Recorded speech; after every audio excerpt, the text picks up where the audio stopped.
Alerta en C5N, se encienden las alarmas en Israel porque producto de la variante Delta hay, no quiero decir rebrote, Gaby, porque sería un número de cientos, pero hay sí nuevos casos y una marcha atrás con una de las medidas que la semana pasada recorrió el mundo. Totalmente, sí, Luli. Vos sabés que es una marcha atrás por ahora en algunos lugares de Israel que tiene que ver con el tener que volver a imponer el uso de la mascarilla, sobre todo en escuelas. ¿Por qué? Mirá. Porque han tenido dos rebrotes o dos apariciones de brotes en escuelas de dos localidades, Modi'in y Binjamina. En el caso de Binjamina, 44 estudiantes de una misma escuela con casos de coronavirus que lo asignan justamente a la variante Delta, ¿no? Y por otro lado, en Modi'in fueron 14 estudiantes también que aparecieron con casos de coronavirus. Lo cierto es que esto obligó a las autoridades locales a retroceder. Hace una semana se había anunciado con bombos y platillos, ahí vemos la imagen, este video fue viral. Totalmente, recorrió el mundo de los chicos festejando cuando, ahí lo vemos, a pleno, cuando la maestra les anuncia, bueno, a partir de ahora van a poder dejar de usar el barbijo. Y el festejo, escuchen los gritos. Claro. De satisfacción. Bueno, era lógico también, ¿no? Sí. Una noticia de este calibre. Ahí lo chicos, vemos. Claro, ahí les dice, el gobierno decidió, me acuerdo, decía el video, que pueden dejar de usar el barbijo y es un festejo total. Ahora, lamentablemente, esto, bueno, marcha atrás. Exactamente, por lo menos en dos localidades y ojo que se puede extender hacia otras. A ver, Israel está atravesando una situación muy buena desde el punto de vista sanitario. Vos fijate que van una semana, 7 días consecutivos sin ningún muerto por COVID-19 y ayer hubo apenas 26 casos a nivel país en un país de 9 millones de habitantes. La campaña de vacunación fue muy efectiva. Hoy más del 64% de la población de los 9 millones de habitantes que tiene Israel tiene aplicada al menos una dosis.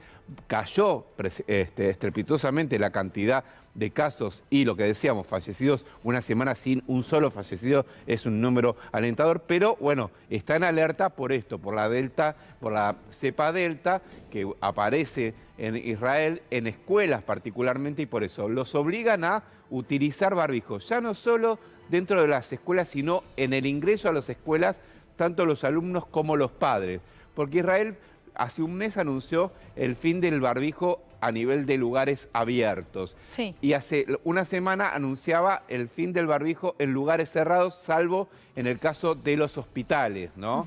Pero, por ejemplo, en los servicios públicos, en el transporte público, se puede viajar sin barbijo. Bueno, ahora, este retroceso tiene que ver particularmente con el tema de las escuelas, donde justamente se detectaron estos dos brotes de esta cepa Delta, con 44 casos en una escuela, 14 casos en otra escuela, y el sentido de alerta que significa tener que retroceder en este caso con el tema de los barbijos, ¿no? Sí, me parece importante remarcar, Gaby, algo que hemos aprendido después de 1 año y medio de pandemia, que es que el coronavirus se transmite a modo de humo. Ustedes piensen en alguien fumando un cigarrillo. Cuando larga el humo, queda una especie de nube alrededor y se va disipando lentamente. Claro, en el exterior o con ventanas abiertas, ese humo corre más rápido, con viento. Cuando ese humo queda concentrado en un lugar, es cuando se genera el contagio. Por eso, te voy a dar un ejemplo muy simple, cuando te subís a un ascensor, aunque no estés con nadie, no tenés que sacarte el barbijo, porque quizás antes hubo alguien que dejó ese humo en el ambiente, ese humo no se fue y es lo que contagia, a diferencia, Gaby, de lo que creíamos en un principio, que era la gota de saliva directa. La gota de saliva directa, por lo menos en lo que se sabe hasta ahora, no es el gran transmisor de coronavirus. Es el humo que queda en el ambiente, como si fuese exactamente eso. Imagínate en el humo de un cigarrillo. Exacto, sí. Bueno, y obviamente en ámbitos cerrados donde vos permanecés muchas horas, como puede ser en una escuela, lo que hay que decir es que el riesgo es mayor. Por eso, en este caso, Israel da marcha atrás en algunos lugares y decide, bueno, muchachos, no, volvamos al tema del barbijo, por lo menos en las escuelas, para evitar que la cepa Delta se siga difundiendo, ¿no? Gracias, Javi. De nada.